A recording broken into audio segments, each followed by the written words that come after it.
काशी हिंदू विश्वविद्यालय के स्वतंत्रता भवन में भारतीय प्रौद्योगिकी संस्थान का 13वां दीक्षांत समारोह सोमवार को सफलतापूर्वक आयोजित किया गया। इस अवसर पर कुल 1959 विद्यार्थियों को उनकी शैक्षिक उपाधियां प्रदान की गईं। इन छात्रों में विभिन्न पाठ्यक्रमों के विद्यार्थियों ने भाग लिया, जिसमें 1060 BTech, 319 IDT, 263 MTech M pharma, 49 MCC और 253 पीएचडी के विद्यार्थी सम्मिलित थे। समारोह में उत्कृष्ट प्रदर्शन करने वाले 60 प्रतिभाशाली छात्रों को 125 पदकों और पुरस्कारों से नवाजा गया, जिनमें स्वर्ण और रजत पदक शामिल थे।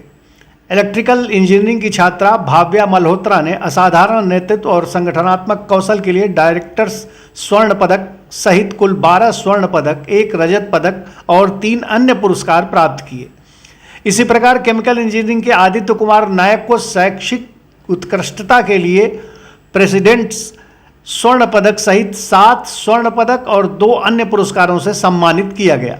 यह समारोह विशेष रूप से प्रतिभा को सम्मानित करने का एक माध्यम बना और विद्यार्थियों में प्रेरणा का संचार किया। समारोह की शुरुआत महामना मदन मोहन मालवीय की प्रतिमा पर माल्यार्पण, दीप प्रज्वलन, वैदिक मंत्रोच्चार और बीएचयू के कुलगीत के साथ हुई।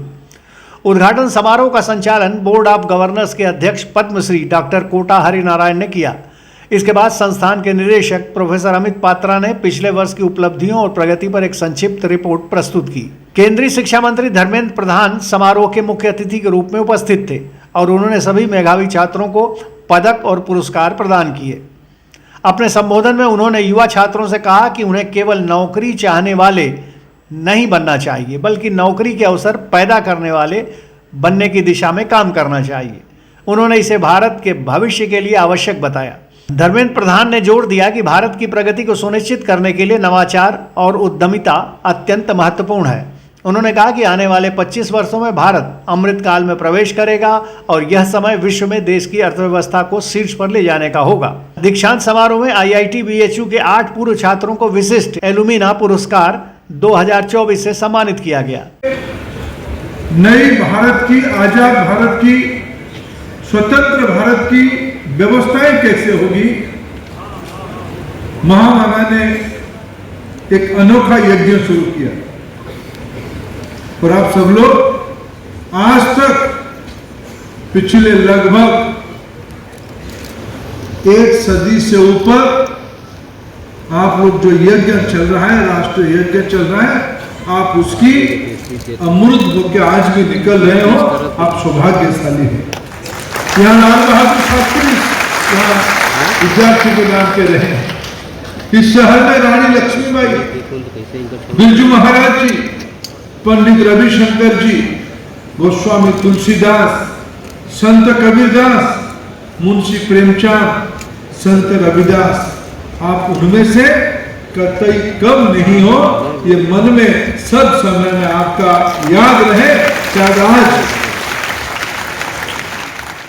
अभी तो प्राथमिकता है बीएचयू का, ये जो 3 इम्पोर्टेंट इंस्टीट्यूशन बन चुके हैं, आईआईटी बीएचयू की मूल कैंपस, और इन दिनों में पिछले 10 साल में एम्स स्तर पे जो हॉस्पिटल इकोसिस्टम यहाँ डेवलप हो गया है, ये सारे तीनों को कैसे विद्यार्थियों के लिए, मरीजों के लिए तथा विशेष एडवांस रिसर्च के लिए कैसे डेडिकेट करें, ये हमारी प्रायोरिटी है। बीएचयू 3 साल से बिना एग्जीक्यूटिव काउंसिल के चल रहा है। क्या ये एग्जीक्यूटिव का जल्दी हो जाएगा? सर, प्रधानमंत्री ने डिजिटल अरेस्ट की कही है, क्या इसको कैसे देखते हैं सर? तो माननीय प्रधानमंत्री जी ने सही कहा, भारत दुनिया में एक डिजिटल सुपर पावर बनते जा रहा है। उस समय में इसकी जो नए चैलेंजेस सामने आ रहे हैं, इसको भी हमें गहनता के साथ अध्ययन करना पड़ेगा, उसकी नए चुनौतियों को सामना करना पड़ेगा।